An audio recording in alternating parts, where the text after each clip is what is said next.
we have 5 weeks. I'm starting a mission impossible. Mission impossible নিয়ে hockey training শুরু করলেন Peter Gerhard. Asian games এবং Asian গেমসের আগে সেটাকে সামনে রেখে বেশ কিছুদিন ধরেই ট্রেনিং ক্যাম্প চলছে। তবে আজকে থেকে জার্মান কোচ পিটার গেরহার্ড তিনি দায়িত্ব নিয়েছেন হেড কোচ হিসেবে। তার অধীনে ট্রেনিং শুরু হয়েছে বাংলাদেশ হকি দলের, জাতীয় হকি দলের, এবং তিনি দায়িত্ব নিয়ে একটা কথা বলেছেন যে মিশন ইম্পসিবলকে তিনি বাস্তবে রূপান্তর করতে চান। সেই মিশন ইম্পসিবলটা কি? সেটা হচ্ছে যে বাংলাদেশের হকিকে তিনি একটা ইউরোপিয়ান ধাঁচে রূপান্তর করতে চান, এবং সেই জন্য এইখান থেকে যারা ট্রেনিং করছেন 38 জন খেলোয়াড় নিয়ে ট্রেনিং সেশন চলছে। আজকে থেকে 38 জন হলো, এর আগে ছিল 32 জন, এবং সিনিয়র 6 জন আরও যুক্ত হয়েছেন রাসেল মাহমুদ জিমি সহ।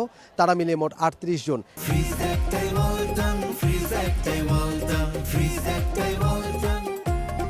এই 38 জন থেকে 20 জনকে বাছাই করে তাদেরকে ইউরোপে নিয়ে যাওয়া হবে, জার্মানিতে, এবং বিভিন্ন দেশ কিংবা বিভিন্ন ক্লাবের সাথে তারা প্র্যাকটিস ম্যাচ খেলবেন এশিয়ান গেমসের আগে। 20 থেকে 21টা প্র্যাকটিস ম্যাচ, এবং এর মধ্য দিয়ে বাংলাদেশের এই হকির ধাঁচটাকে ইউরোপিয়ান একটা ধাঁচে রূপান্তর করার একটা চেষ্টা করা হবে। এবং যেহেতু 4 থেকে 5 সপ্তাহ সময় পাচ্ছেন এশিয়ান গেমসের আগে পিটার গেরহার্ড, সেই কারণে তিনি বলেছেন যেটা মিশন ইম্পসিবল, এবং সেটাকে তিনি বাস্তবে বা কিংবা সম্ভবে রূপান্তর করতে চান, এবং সেটা তিনি পারবেন কিনা বা তিনি আসলে কি ভাবছেন এশিয়ান হকি নিয়ে, বাংলাদেশের হকি নিয়ে, সেটা তার মুখ থেকে শোনা যাক। The camp, we have 60 matches about top teams in Germany. We're playing against the German champion at the end as well. And in these teams, in these matches, we will improve and we will learn from the others.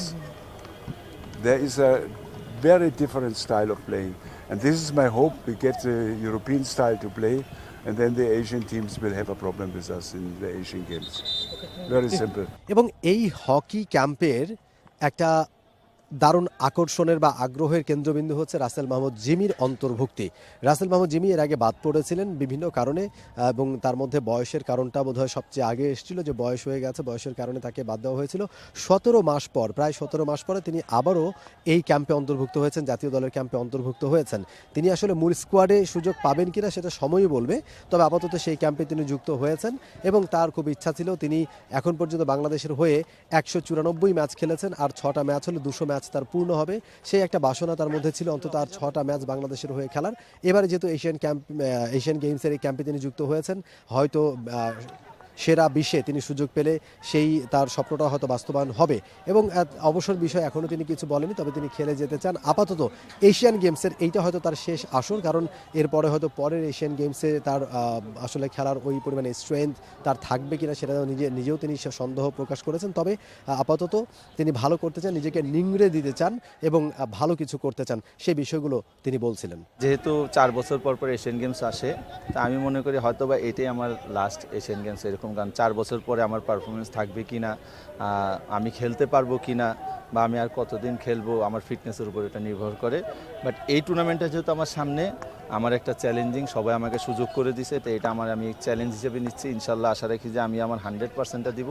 আর টিমের জন্য আগেও যেভাবে supporting ছিলাম, টিমে যেভাবে feeling নিয়ে খেলেছি, এই টুর্নামেন্টে এর সাথে বাইরে কিছু হবে না, এর সাথে বেটার খেলার চেষ্টা করব। বাংলাদেশ হকি ফেডারেশনের নতুন যে অ্যাডহক কমিটি ঘোষণা করেছে সরকার, এবং সেই অ্যাডহক কমিটি দায়িত্ব নিয়েই তারা কিন্তু খুব দ্রুত কাজ শুরু করে দিয়েছেন। দায়িত্ব নেওয়ার সাথে সাথে তারা বিভিন্ন দিক, অনেকগুলো দিক হয়তো মানে চোখে দেখা যাবে না, যেমন খেলোয়াড়দের ফুডিং থেকে শুরু করে তাদের অ্যাকোমোডেশন, তাদের ডাইনিং স্পেস থেকে শুরু করে সব কিছুতে একটা আধুনিকতার ছোঁয়া আনার চেষ্টা তারা করেছেন। পাশাপাশি শুধু সেটাই নয়, খেলোয়াড়দের যে আসলে মেন্টাল হেলথ যাতে ঠিক থাকে সেগুলো নিয়ে তারা সেমিনার করছেন।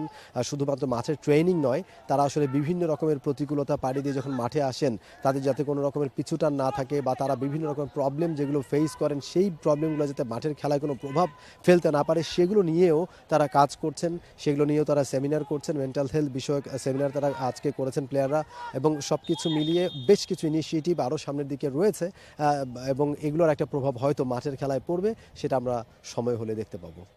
For more updates, subscribe to our YouTube channel and click on the bell icon.